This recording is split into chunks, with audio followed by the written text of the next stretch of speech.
जीवन में हर किसी को आसानी से सुख नहीं मिलता है। उसके लिए अत्यंत परिश्रम करना पड़ता है। उसके बाद भी कई लोगों को संतुष्टि नहीं मिलती है और वो अपने भाग्य को दोष देने लगते हैं। लेकिन कहते हैं कि जीवन में जितना भी मिले, जैसा भी मिले, उसमें संतोष करना चाहिए, क्योंकि शायद जितना आपको मिला है, जिसकी आप कभी कद्र नहीं कर रहे हैं, उतना भी किसी और को नसीब नहीं होता है। आज की हमारी कहानी इसी पर आधारित है, तो चलिए बिना किसी देरी के शुरू करते हैं आज की कहानी। एक बार एक इंसान अपनी जिंदगी से बहुत ज्यादा परेशान था। उसका नाम राहुल था। वो हर वक्त अपने आप को कोसता रहता कि क्या जिंदगी मिली है, मुझे क्या ही जीवन मिला है, सारी परेशानी मेरे साथ है, सारे दुख मेरे ही नसीब में हैं, हर झंझट मेरे ही गले पड़ जाता है। एक दिन इसी तरह बैठा हुआ अपने आप को कोस रहा था कि क्या नसीब है मेरा, क्या किस्मत है, क्या जिंदगी है मेरी, कि तभी अचानक एक बाज अपने शिकार को पंजों में दबाए हुए एक पेड़ पर आकर बैठ जाता है और वहीं पर अपने उस शिकार को खाने लगता है। वो इंसान जब उस बाज को देखता है तो कहने लगता है, क्या मस्त जिंदगी है इसकी, न तो इसे खाने की चिंता है और न पीने की चिंता, न पहनने की और न परिवार की, बस मस्त खुली हवाओं में कभी इधर घूमता है और कभी इधर घूमता है, सारे दिन आसमान में उड़ता रहता है। असल जिंदगी तो यही है, जीवन तो यही जी रहा है। और फिर वो आसमान की तरफ देखकर जोर जोर से चिल्लाता है कि काश मैं भी एक बाज होता, तो मुझे भी कोई दुख न होता, मुझे भी कोई परेशानी न होती, काश मैं एक बाज होता। जब वो 2 से 3 बार जोर जोर से चिल्लाता है कि काश मैं भी एक बाज होता, तो मुझे भी कोई दुख न होता, इतने में अचानक आसमान में जोरों की बिजली कड़कने लग जाती है और आसमान से आवाज आती है कि राहुल, क्या हमने सच सुना है? पहले तो वो इस आकाशवाणी को सुनकर हैरान हो जाता है और फिर आसमान की तरफ देखकर कहता है कि हाँ, मैं सच में अपनी जिंदगी से बहुत परेशान हूँ, क्योंकि दुनिया के सारे दुख और परेशानी मेरे साथ हैं, इसलिए मैं बाज बनना चाहता हूँ। राहुल के बोलने के बाद आसमान से फिर आवाज आती है कि एक बार फिर सोच ले, हमने तुझे बड़ी प्यारी जिंदगी दी है, लेकिन अगर फिर भी तू चाहता है कि हम तुझे बाज बना दें, तो हम तुझे बाज बना देंगे, लेकिन अगर एक बार हमने तुझे बाज बना दिया तो फिर हम तुझे दोबारा बाज से इंसान नहीं बनाएंगे।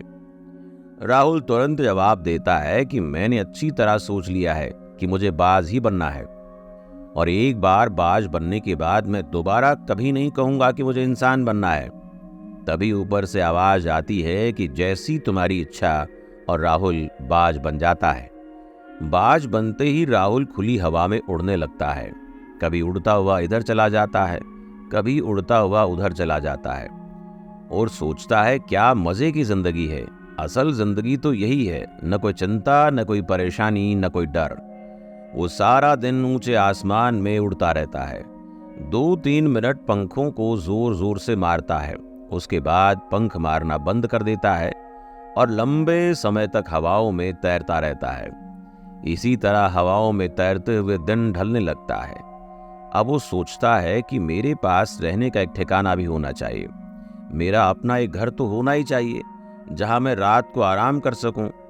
ये सोचकर वो छोटी छोटी लकड़ियां इकट्ठा करने लगता है और एक ऊंचे पेड़ पर अपने लिए एक सुंदर सा घोंसला तैयार कर लेता है।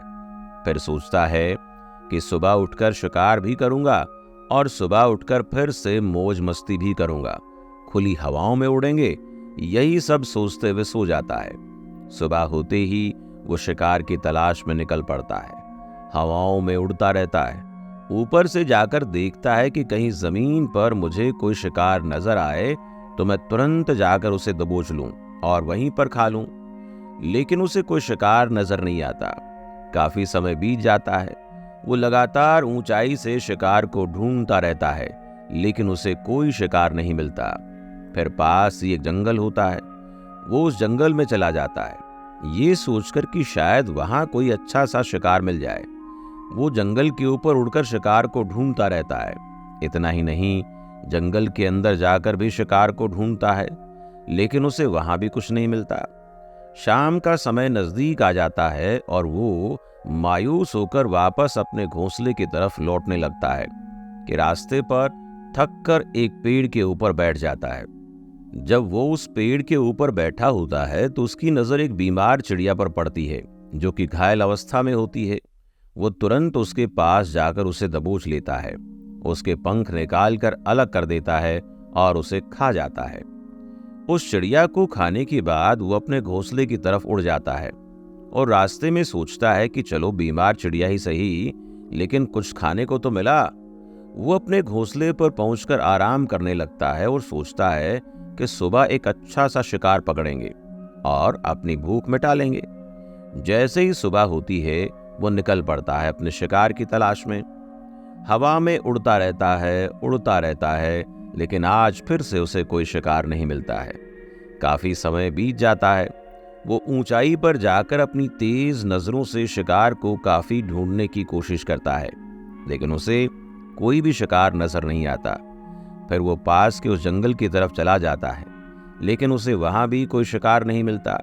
इसी तरह पूरे दिन उड़ते उड़ते दिन ढल जाता है और वो निराश होकर वापस लौटने लगता है। रास्ते में उसी पेड़ पर आकर बैठ जाता है। सोचता है शायद आज फिर कोई बीमार चिड़िया मेरा इंतजार कर रही होगी, लेकिन किस्मत हर बार मेहरबान थोड़े होती है। आज उसे कोई बीमार चिड़िया नहीं मिली और वो थक हार कर वापस अपने घोंसले की तरफ चल देता है और घोंसले पर पहुंचकर भूखा प्यासा ही सो जाता है। सोचता है कल सुबह एक बड़ा सा शिकार करूंगा और आज की भूख भी मिटा लूंगा।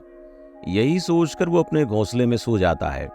काफी गहरी नींद में होता है कि तभी एक भयानक तूफान आता है। इस तूफान की हवा इतनी तेज होती है कि उसके घोंसले को उड़ाकर कहीं दूर फेंक देती है। वो भी घोंसले से दूर कहीं दूसरी जगह गिरता है। वो जहां पर गिरता है वहां नीचे एक नोकदार लकड़ी पड़ी होती है और उसके पंजे में गड़ जाती है। बुरी तरह घायल हो जाता है। तूफान के रुकने के बाद अचानक बारिश शुरू हो जाती है और वो किसी तरह से पेड़ों के नीचे छिपकर बैठा रहता है। बड़ी मुश्किल से उसकी रात कटती है। जब सुबह होती है तो बारिश रुक जाती है।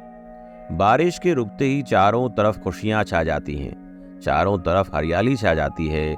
नदियां और झरने तेजी से बहने लगते हैं। सब कुछ फिर से पहले जैसा हो जाता है, लेकिन वो बाज अब पहले जैसा नहीं रहा था। उसका पांव बुरी तरह से घायल हो चुका है। मैं आपको बता दूं कि बाज का जो पंजा होता है वो शिकार को पकड़ने के लिए सबसे जरूरी होता है, क्योंकि बाज अपने पंजों से ही अपने शिकार को पकड़ता है और फिर अपनी चोंच के माध्यम से नोच नोच कर उसे खाता है। लेकिन अब क्या कर सकते हैं, बाज का पंजा बुरी तरह से घायल हो चुका था और वो पिछले 2 दिनों से भूखा भी था। शिकार की खोज में थोड़ा सा उड़ता है, शायद फिर कहीं कोई बीमार चिड़िया मिल जाए, लेकिन बार बार कोई बीमार चिड़िया मिलने वाली थी क्या। वो कुछ देर तक उड़ता है, लेकिन फिर भूख और दर्द के मारे थक कर पेड़ पर आकर बैठ जाता है। वो पेड़ पर आकर बैठ तो जाता है, लेकिन उसे पता नहीं था कि यहाँ एक और मुसीबत उसके लिए बाहें फैलाए इंतजार कर रही है। और वो मुसीबत कोई और नहीं बल्कि 8-10 कौवों का एक झुंड था, जो मिलकर उसे परेशान करने लग जाता है। उसके ऊपर आकर उसके घाव में चोंच मारने लग जाते हैं। उन्हें भी पता चल जाता है कि बाज घायल है और भूख की वजह से कमजोर हो गया है। इसलिए वो बाज उनसे बचने के लिए थोड़ा सा उड़ता है और फिर जाकर बैठ जाता है। उनसे पीछा छुड़ाने का बहुत प्रयास करता है, लेकिन वो फिर इसके पीछे आ जाते हैं, तो वो फिर उड़कर थोड़ी दूर चला जाता है। मगर वो उसका पीछा नहीं छोड़ते और बार बार उसके पास आकर उसे परेशान करने लगते हैं। कौवे अक्सर बाज के साथ ऐसा करते हैं, लेकिन फिर बाज भी उनके साथ एक खेल खेलता है। जब कौवों का झुंड बाज को परेशान करता है और उनका पीछा नहीं छोड़ता है, तो बाज हवा में ऊपर की ओर तेजी से सीधी उड़ान भरने लग जाता है। लेकिन कुछ देर तक उड़ने के बाद कौवे ऐसी ऊंचाई पर पहुंच जाते हैं जहां पर उन्हें ठीक से ऑक्सीजन मिलना बंद हो जाती है। उनका दम घुटने लग जाता है, उनकी सांस रुकने लग जाती है, तो फिर वो वहां से ऊपर नहीं जा पाते। पर क्योंकि बाज तो बादलों से ऊपर उड़ सकता है, इसीलिए वो ऊपर चला जाता है। लेकिन कौवे वहां से ऊपर नहीं जा पाते और वो नीचे आने लगते हैं। तो इस तरीके से बाज उनसे अपना पीछा छुड़ा लेता है। लेकिन इतनी ऊंची उड़ान भरने के लिए इस बाज के पास ताकत नहीं थी, क्योंकि वो भूखा भी था, घायल भी था। तो वो उड़ता और थोड़ी सी दूर जाकर बैठ जाता। ऐसे में कौवे फिर आकर उसे परेशान करने लग जाते। इसी तरह भूख और घायल अवस्था में एक दिन और गुजर जाता है, फिर दूसरा दिन गुजर जाता है, धीरे धीरे तीसरा दिन गुजर जाता है, लेकिन बाज की हालत में कोई सुधार नहीं आता। उसकी हालत बद से बदतर होती जा रही थी। जब चौथे दिन वो बिल्कुल खत्म होने की कगार पर आता है तो उसके अंदर बिल्कुल ताकत नहीं बचती है और उसका शरीर उसका साथ छोड़ने लगता है। तो वो किसी तरीके से उड़कर पास ही में एक इंसानों का अस्पताल होता है, उसकी छत पर आकर बैठ जाता है और वहां से आने जाने वाले मरीजों को देखता है और अपने आप से कहता है कि काश आज मैं एक इंसान होता तो ऐसे छोटे मोटे जख्मों का अस्पताल से इलाज करवा लेता, या किसी को बता देता कि मैं भूखा हूं, परेशान हूं, मेरे साथ ये दिक्कत है। लेकिन आज मैं एक ऐसा बेजुबान परिंदा हूं जो किसी से कुछ नहीं कह सकता, किसी को अपना दुख नहीं बता सकता, किसी से कोई मदद नहीं मांग सकता।